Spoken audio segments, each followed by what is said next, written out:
18 সালের আমাদের সাহসটা হয় নাই, কারণ প্রাথমিকভাবে আমরা পেরে উঠি নাই। 18 সালে যে ঘটনা ঘটেছিল নিরাপদ সড়ক আন্দোলন, ওটা এখন তো আরো সেন্সিটিভ। স্কুলের বাচ্চাদেরকে পিটিয়েছিল। এই ঠিক একই 15 তারিখে যেভাবে কোটা মুভমেন্টের উপরে পেটানো হয়েছে, তাছাড়া আরো ওয়াইড স্কেলে ওই দিন সারা ঢাকা শহরে ওরা ছিল, সারা ঢাকা শহরে পিটিয়েছে, এবং পিটিয়েছে স্কুলের বাচ্চাদেরকে। এখনো যে কেউ ডকুমেন্ট খুঁজে পাবেন, নামই নেই কেন আমরা? অর্গানাইজ করা হয়নি, এবার অর্গানাইজ করেছে। নো, অর্থনীতি একটা মেজর ফ্যাক্টর, খুব সিরিয়াস ফ্যাক্টর। এই ভয়টা সরকারও পেয়েছে। খেয়াল করবো আমরা, সরকার তার নিজের অ্যাকিলিয়াস হিল, তার দুর্বলতার জায়গাটা বুঝতে পেরেছিল। যে গণঅভ্যুত্থানের মাধ্যমে শেখ হাসিনার পতন হয়েছে এবং তাকে পালাতে হয়েছে ভারতে, সেই গণঅভ্যুত্থানটা কি পরিকল্পিত ছিল? সেই গণঅভ্যুত্থানে মানুষজনের অংশগ্রহণ নিশ্চিত করার জন্য কি কোনো না কোনোভাবে প্রভাব রাখা গিয়েছিল? কোনো না কোনো তাত্ত্বিক চিন্তা থেকে উদ্ভূত কোনো ব্যবহারিক বা প্র্যাকটিক্যাল পদ্ধতি সেটা করতে পেরেছিল? এই ধরনের কিছু আলাপ আমি আমাদের জনপরিসরে দেখছি। সামাজিক মাধ্যমে অনেকে এটা নিয়ে কথা বলছেন, নানা রকম পক্ষ বিপক্ষের মতামত দিচ্ছেন। সেটা নিয়ে একটু কথা বলা দরকার বলে মনে করি।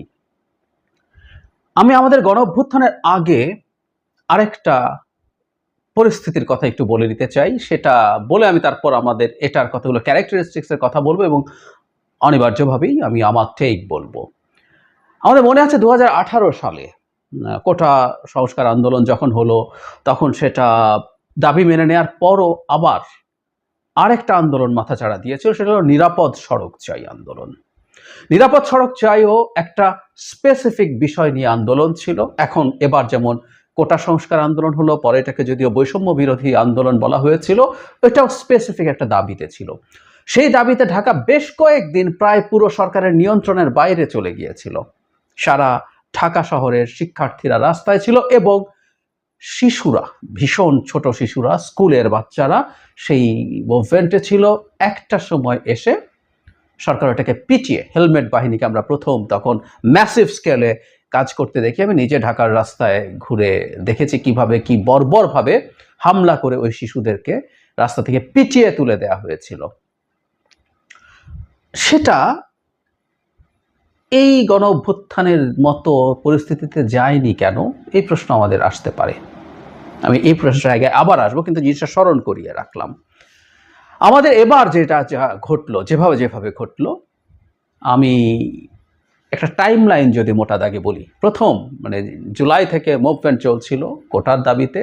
শুধুমাত্র স্টুডেন্টরাই এই মুভমেন্টে ছিল, যারা বিসিএস এর কোটা নিয়ে হাইকোর্টে যে রায় হয়েছিল সেই রায়টাকে প্রতিবাদ করছিলেন, এবং তারা চেয়েছিলেন আগের জায়গায় ফিরে যেতে। এই তো ছিল ব্যাপারটা। এরপর ঘটনা 15 জুলাই, যখন ঢাকা ইউনিভার্সিটি এলাকাতে ছাত্রলীগ লেলিয়ে দেয়া হয়েছিল, এবং ওই লেলিয়ে দেওয়ার ফলে ছাত্রলীগ পিটিয়ে ছাত্রদেরকে তুলে দিয়েছিল বিভিন্ন জায়গা থেকে, এবং অনেকগুলো ছবি, বিশেষ করে নারী শিক্ষার্থীদের ওপরে হামলার অনেকগুলো ছবি নানানভাবে ছড়িয়ে পড়ে, আমাদের মনে থাকার কথা, যেগুলো বেশ প্রতিক্রিয়া তৈরি করে। সেদিন আমি একটা ভিডিও করে বলেছিলাম, আমি প্রতিদিনই এই কথাগুলো বলেছি যেহেতু পরিস্থিতি নিয়ে আলাপ আলোচনা করেছি, তখন আমি বলেছিলাম যে আওয়ামী লীগ তার জন্য যে পথটা উন্মুক্ত আছে, যে পথটা তার জন্য সঠিক, সে সেই পথেই গেছে।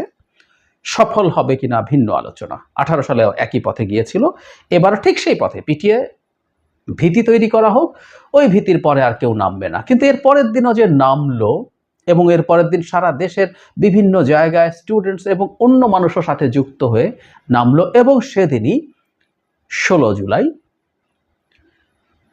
প্রথম মারা গেল। যদিও 15 তারিখ দুজন মারা গিয়েছিল বলে আমেরিকার ব্রিফিংয়ে বলা হয়েছে, কিন্তু মূলত 16 তারিখ 6 জন বা 7 জন মানুষ মারা গেছে। শুধু সেটা না, একটা মৃত্যু আবু সাঈদের মৃত্যু, যে তার দুদিকে হাত প্রসারিত করে নিরস্ত্র অবস্থায় পুলিশের গুলিতে মারা গিয়েছিল। আমাদের এই মুভমেন্টে অনেকগুলো মৃত্যু খুব বড় প্রভাব ফেলেছে। এরকম একটা বিভৎস বর্বর স্বৈরাচারকে পতন ঘটানোর জন্য হয়তো এরকম কিছু দরকার ছিল। এখন সাঈদ এরকম ভাবে হাত তুলবেন, মারা যাবেন, এবং তার চাইতে জরুরি কথা, ভিডিও থাকবে, এটা কারো কি জানা ছিল? No way. সাঈদ একইভাবে মারা গেল, আমরা গল্প শুনলাম, কিন্তু ভিডিওটা নেই। হতো ইম্প্যাক্ট? কোনোভাবেই হতো না। আচ্ছা, সাইদকে মারা যাওয়ারও কথা ছিল। সাইদকে কিন্তু রাবার বুলেট দিয়ে আঘাত করা হয়েছে, তাকে ছোড়া হয়েছিল রাবার বুলেট। এই দূরত্বে রাবার বুলেট যদি প্রচুর গায়ে পড়ে, রাবার বুলেটও মানুষ মারা যেতে পারে, কিন্তু সে সম্ভাবনাটা অনেক বেশি যে তা না, আছে বেশি মোটামুটি। কিন্তু সাইদ মারাও গেলেন। সো সাইদই আসলে আমি মনে করি এই গণ অভ্যুত্থানের একটা বিরাট প্রেক্ষাপট তৈরি করেছে। তারও আগে মানে ছাত্ররা প্রথম কেন হঠাৎ করে আবার রাস্তায় নেমেছিল বড় সংখ্যায়, কারণ শেখ হাসিনা একটা সংবাদ সম্মেলনে একটু ঘুরিয়ে বলা, কিন্তু স্টুডেন্ট যারা মুভমেন্টের মধ্যে ছিল তাদেরকে রাজাকারের বাচ্চা বলেছিলেন।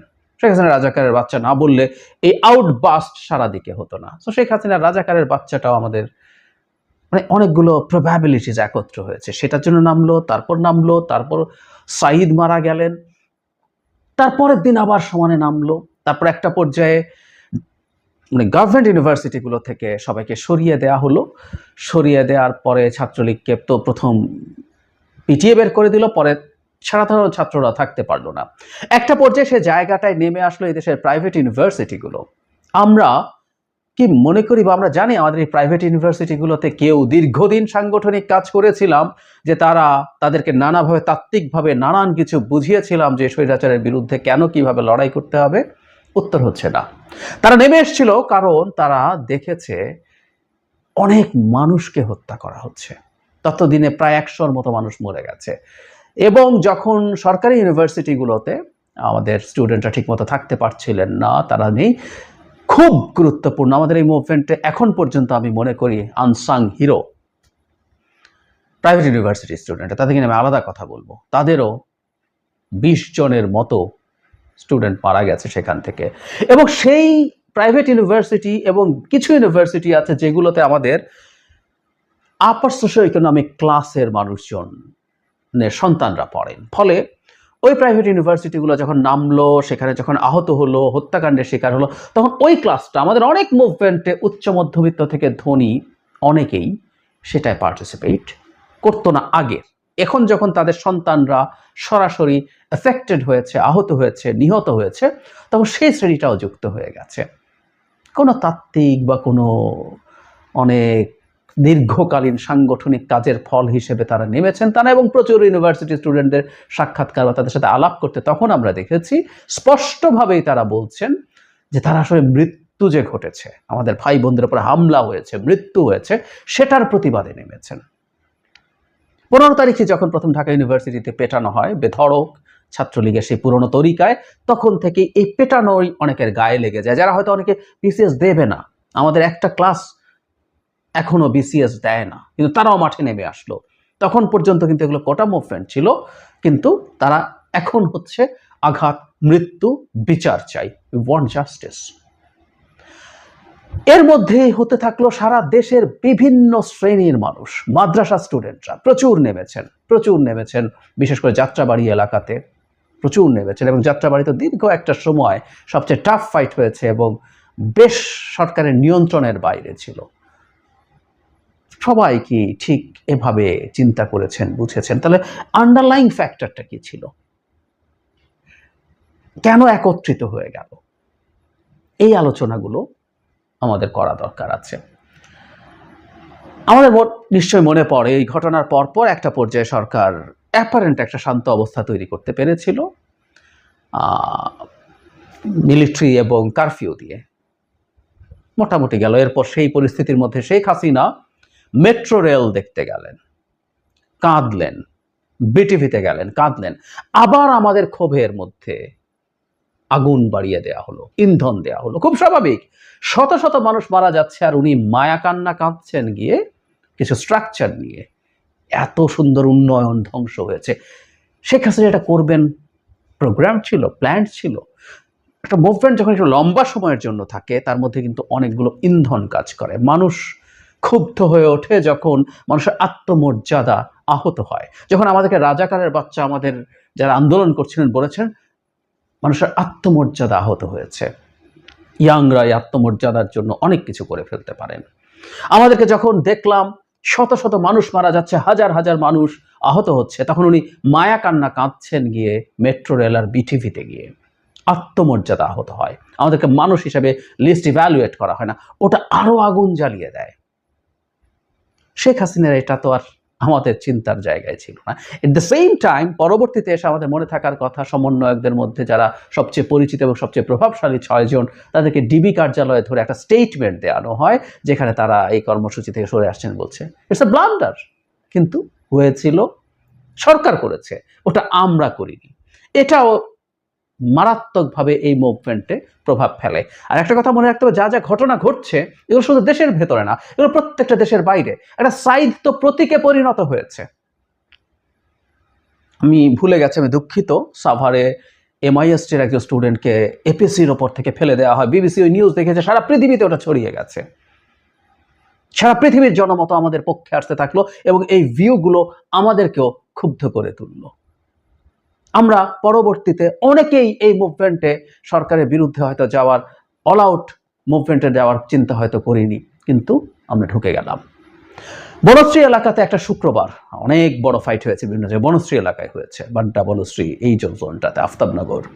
আমি ওখানে কথা বলে দেখেছি, রাজনীতি করে না এমন মানুষ আমাকে ওই দিন সাধারণ ফোনে, হোয়াটসঅ্যাপে ঠিকমতো কানেক্ট করছিল না, ফোন করে রিস্ক থাকার পরও যা ইচ্ছে তা বলছেন।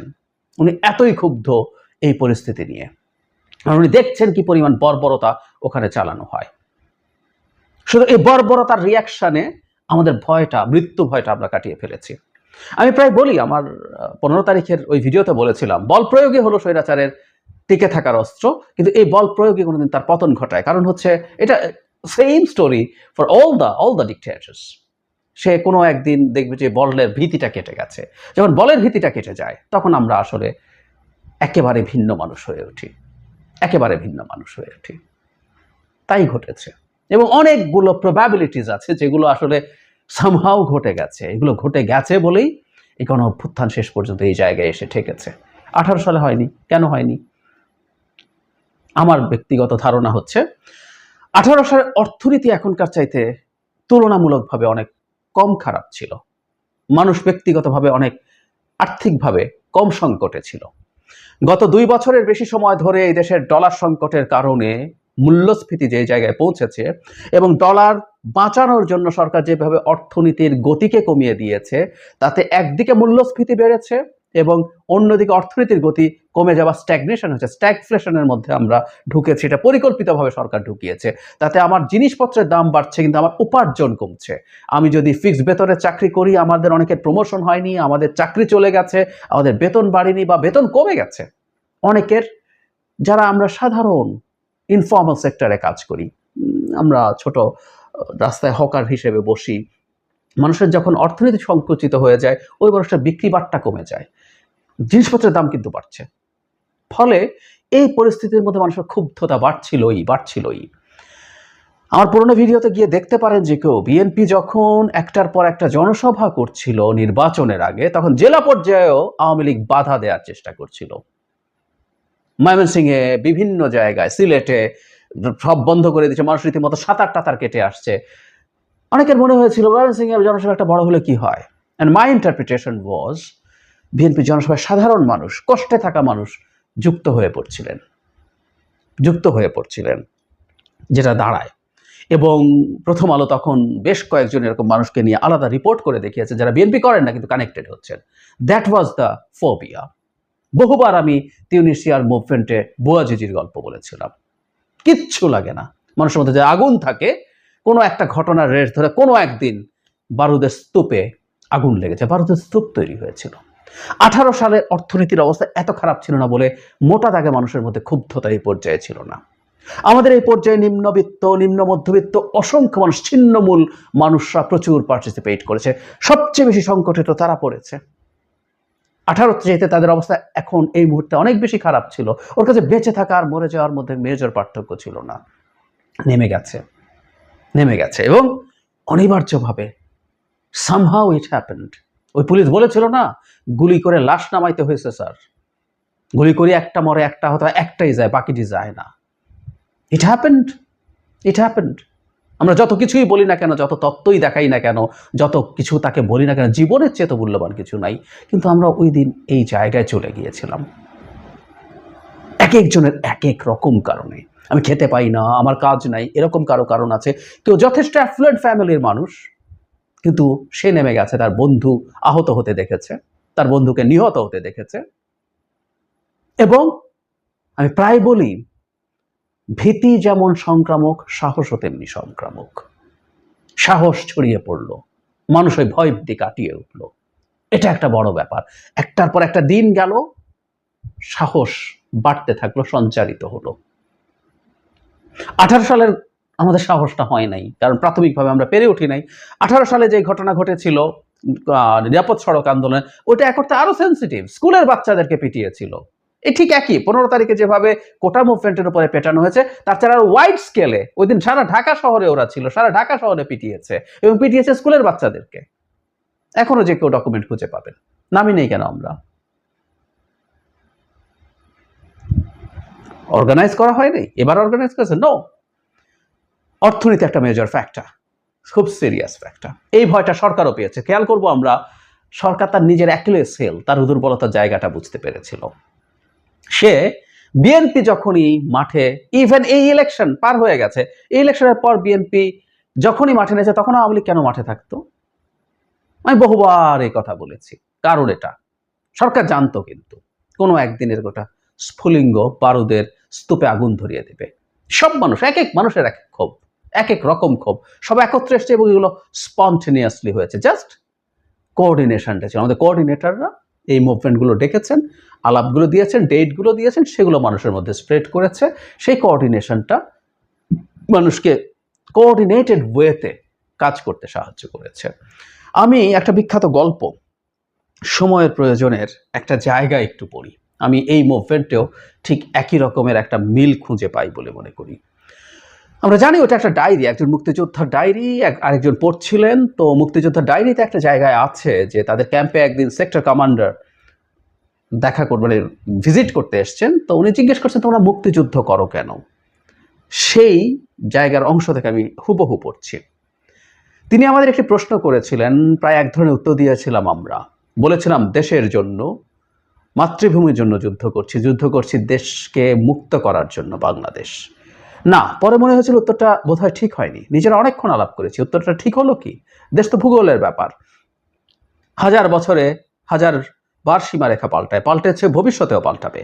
তাহলে কিসের জন্য লড়ছি আমরা? বন্ধুরা নানা রকম উক্তি করছিল।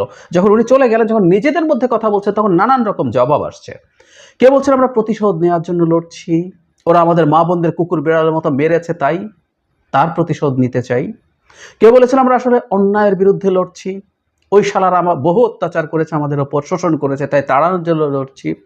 কেউ বলেছিল আমি অত শত বুঝি না মিয়ার, আমি শেখ সাহেবের জন্য লড়ছি। কেউ বলেছিল কেন লড়ছি জানো? দেশের মধ্যে যত গুন্ডা, বদমাস, ঠক, দালাল, ইতর মহাজনার ধর্ম ব্যবসায়ী আছে, তাদের পাছায় লাথি মারতে।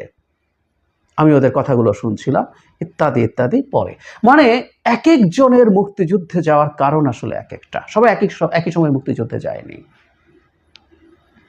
একই রকম যখন মুভমেন্ট হয়েছে, তখন সব সময় একইভাবে মানুষ নেমে আসেনি। এমনকি এই মুভমেন্টেও সবাই প্রথম দিন নামেনি, কেউ দ্বিতীয় দিন নেমেছে, তৃতীয় দিন নেমেছে, চতুর্থ দিন নেমেছে, ধাপে ধাপে নেমেছে, এক একভাবে নেমেছে, এক এক রকমে নেমেছে, এক এক কারণে নেমেছে। যে প্রাইভেট ইউনিভার্সিটির স্টুডেন্টরা কোটা মুভমেন্টের জন্য নামে নাই, ওর হয়তো বিসিএস এর কোনো প্রয়োজন নেই। আমাদের ভার্সিটি, প্রাইভেট ভার্সিটিগুলোর মধ্যেও আছে কিছু যেগুলোতে একটু উচ্চ মধ্যবিত্ত থেকে ধনী শ্রেণীর মানুষজনের সন্তানরা পড়াশোনা করে, এদের অনেকে হয়তো বিসিএস দেন না, তারা দেশের বাইরে চলে যেতে চান, তারা হয়তো এই কোটা মুভমেন্টে ছিলেন না। কিন্তু যেদিন পেটানো হলো, মারা হলো, হত্যা হলো, যেদিন সাইদকে দেখলেন, সেগুলো তাকে আহত করেছে। বিসিএস দেবেরা কিন্তু নেমে গেছে, অন্য কোনো কারণ নেই। শেখ হাসিনা কি করেছেন, শেখ হাসিনা কত টাকা পাচার করেছেন, শেখ হাসিনা কি করছেন না করছেন, এত তথ্য হয়তো অনেকের কাছে নাই, কিন্তু ইমেজগুলো, সাইদ তার ইমেজ হিসেবে সামনে আসলো, মুগ্ধ ইমেজ হিসেবে সামনে আসলো, মুগ্ধর ভিডিও দেখলাম আমরা, মুগ্ধর লুকের মধ্যে তার যে সোশিওইকোনমিক ক্লাস, সেটা আমাদের অনেকের সামনে আসলো, সেটা সেই ক্লাসের মানুষকে কানেক্ট করলো। এইভাবে নানান রকম, এক একজনের কাছে কারণ এক এক রকম। একটা ছিন্নমূল শিশু, যাদেরকে তাচ্ছিল্য আওয়ামী লীগের লোকজন টোকাই বলে করতো ওই সময় ভিডিওতে বসে বসে, সে হয়তো তার একটা ক্ষুব্ধতা, সে ঠিক মতো খেতে পায় না, সে নেমে গেছে, তার বাঁচা মরা কিছু আসে যায় না, কিছু আসে যায় না। পাড়ার মধ্যে আওয়ামী লীগের দ্বারা অত্যাচারিত হয়েছে, তারা নেমে গেছে। আর আমরা এদের কথা খুব কমই বলি, আমি তাদেরকে নিয়ে আলাদাভাবে কথা বলবো, আলাদা রোল আছে। এই মুভমেন্টে বিএনপি, জামায়াত, অর্গানাইজড যে পলিটিক্যাল ফোর্সগুলো তারাও খুব সিরিয়াসলি ছিল, তাদের ত্যাগ আছে, তারা আহত হয়েছে, নিহত হয়েছে। বিশেষ করে বিএনপির যে সারা দেশে যে পরিমাণ অর্গানাইজড ফোর্স আছে তারা তাদের হিসেবে তাদের প্রয়োজনে এই মুভমেন্টে ছিল।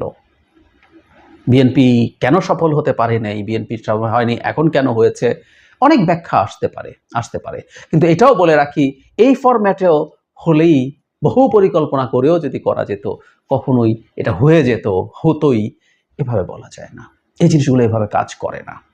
কোনো একদিন একটা ম্যাজিক হয়, এটা হয়ে যায়।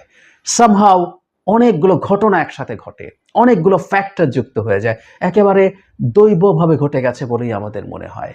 এটা সেই রকমই সরকারের দিক থেকে একটার পর একটা এমন সব কাজ করা হলো, মন্তব্য করা হলো, যেগুলো আমাদেরকে আরো ক্ষুব্ধ করে তুললো। আমাদের সামনে আমার কতগুলো ইমেজ আসলো, আই রিপিট, সাইদের ইমেজটা আমাদের সামনে নাই, ওই ভিডিওটা নাই, মুগ্ধর ওই ভিডিওটা নাই। এসইউভির ওপর থেকে ফেলে দিচ্ছে চ্যাংদোলা করে একটা জীবন্ত মানুষকে, কি বর্বরতার সাথে তুলে আনা হচ্ছে। আরেকজনকে এক বন্ধু বাঁচানোর চেষ্টা করছে, গুলি করে ওখানে তাকে হত্যা করা হচ্ছে। এই ইমেজগুলো নাই, লাকিলি তো আমাদের ইমেজগুলো ছিল। সো আমরা খেয়াল করছি কতগুলো ফ্যাক্টরস এর মধ্যে জড়িত হয়ে গেছে, যেগুলো শুধু দেশে না, ইন্টারন্যাশনালিও শেষ পর্যন্ত সরকারের উপর এমন চাপ তৈরি করেছে যে আমাদের মিলিটারিও তাদের জায়গা থেকে অবস্থান নিতে, তারা দেশের তাদের অভ্যন্তরের তাদের জুনিয়র তো আছেই, তার সাথে ওই ফ্যাক্টরগুলো যোগ হয়েছে। বটম লাইন, আমাদের এই গণঅভ্যুত্থান পরিকল্পিত ছিল না। এই ধরনের রেজিমের অধীনে, এই ধরনের রেজিম যখন চলতে থাকে, ইভেন এই ধরনের রেজিম লম্বা সময়ও টিকে যেতে পারে, টিকে যায়। বহু পরিকল্পনা করে বহু কিছু বিভিন্নভাবে চেষ্টা করা হয়ে থাকলেও, এমনকি পরিকল্পিতভাবে কেউ না কেউ চেষ্টা করলেও কাজ করে না, অনেক সময় হয়ে ওঠে না। অনেক উদাহরণ আছে। হতে পারতো এই দফায়, ধরলাম এই মুভমেন্টটা হলো না, এই সরকার আরো বহু বছর টিকে যেতে পারতো। আমাদের কাছে কম্বোডিয়াতে হুন সেন প্রায় 30 বছর ক্ষমতায় থেকে তার ছেলে হুন ম্যানেটের কাছে হস্তান্তর করেছেন। শেখ হাসিনা হয়তো তার পুত্র বা কন্যার কাছে বা বোনের কাছে ক্ষমতা হস্তান্তর করতে পারতেন। আমাদের কাছেই হিস্ট্রি আছে,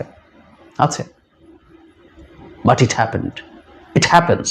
আবার এই প্রবাবিলিটি সবসময় থাকে, যে কোনো সময় থাকে, বিশেষ করে ইকোনমিক ক্রাইসিসটা যখন থাকে। আমি আপনাদের মনে থাকার কথা, আমি আমার কয়েকটা ভিডিওতে আগে বলেছি, আমি মানে মেইন স্ট্রিম টক শোতেও বলে ফেলেছিলাম, আগামী বছরের মানে সামার সরকারের জন্য সবচেয়ে চ্যালেঞ্জিং হবে। যদি এই সামারেই অলমোস্ট ঘটনাটা ঘটে গেল, কারণ আগামী বছরের ওই সামারে ইকোনমিক ক্রাইসিস আরও খারাপের দিকে যেত। এবং আমাদের এটা নিয়ে আবার কথা বলবো, অর্থনীতি নিয়ে অনেকদিন কথা বলি না, আমাদের নতুন সরকার হলো, তাদের সামনে আসলে সেই পুরনো যে লুটপাটের যে অর্থনীতি ছিল সেটার চ্যালেঞ্জ তাদের সামনে আছে। সো আগামী বছরটা বেশি রিস্কি আমার কাছে মনে হয়েছিল, সেটা আগে ভাগেই হয়ে গেল। সো এই সব কিছু একসাথে যুক্ত থেকে এই ঘটনাটা ঘটে গেছে। এই ঘটনাগুলো এভাবে ঘটে যায়, যেটা তিউনিশিয়ার মোহাম্মদ বুয়াজিজির গায়ে আগুন দেয়া নিয়ে এই গল্প বহুবার বলেছি আমি। যাই হোক, এটা ঘটেছে, এটা হলো সবচেয়ে বড় ব্যাপার। অনেকের রোল আছে, প্রত্যেকের রোল আছে।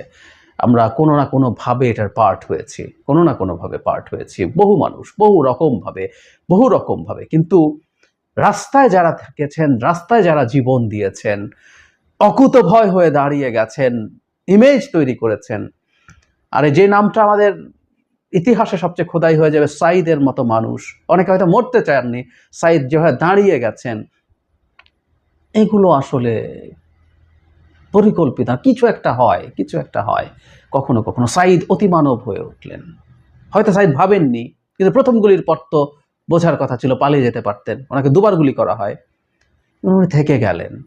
সেই লড়াই, রাস্তায় গিয়ে মানুষ এই জায়গায় এইভাবে করবে, কোনোভাবে কোনো পরিকল্পনা করে আপনি কোনোদিন আসলে এগুলো ঠিক করতে পারবেন না। কোনো পরিকল্পনায় শেখ হাসিনা আমাকে রাজাকারের বাচ্চা বলে গালি দেবে, এটা ঠিক করতে পারবেন না। উনি মেট্রো রেলে মায়া কান্না কাঁদবেন বলে পারবেন না। টিবি হারুন লোকজনকে তুলে নিয়ে গিয়ে স্টেটমেন্ট দেবে, এগুলো পারবেন না। পতনের জন্য অনেকগুলো, it's a very complex mechanism. এবং ওই যে বলছি, সবাই ভাবেই নাই ভোটের অধিকার, এই অধিকার, সেই অধিকার, কিচ্ছু না। একটা বলছে ও মারা গেছে, ও আমার ভাই, আমি এটা নিতে পারবো না, ওকে পেটানো হয়েছে, আমি ওটা শাস্তি চাই, জাস্ট এটুকু। বহু মানুষের ক্ষেত্রে তাই, কোটা টোটা কিছু আসে যায় না, ভোটেও কিছু আসে যায় না। বহু মানুষ এই দেশে আছে, ইভেন বেনিফিশিয়ারি, এই সরকারের ভোটে ছাড়া ক্ষমতায় থাকা, এর মধ্যেও অনেকেই হয়তো এইভাবে বেরিয়ে টেরিয়ে গেছে। এই গণ অভ্যুত্থান মোটেও পরিকল্পিত নয়। এটা ঘটার মতো অনেকগুলো ফ্যাক্টর এই সোসাইটিতে দীর্ঘদিন থেকে বিরাজ করেছে। আওয়ামী লীগের ভয়ঙ্কর রকম সব হত্যা, অপশাসন, দুর্নীতি, এই ঘটনাগুলোর আগেই বেনজিরের, আজিজ আহমেদের এরকম নানান রকম ছাগল কাণ্ড আমরা জানতাম, কিন্তু এগুলো যখন ক্রুড হয়ে আসে আবার সব আমাদের ভেতরের আগুনকে আবার চাঙ্গা করে তুলেছে। ফ্যাক্টরগুলো ছিল, বহুদিন থেকেই ছিল।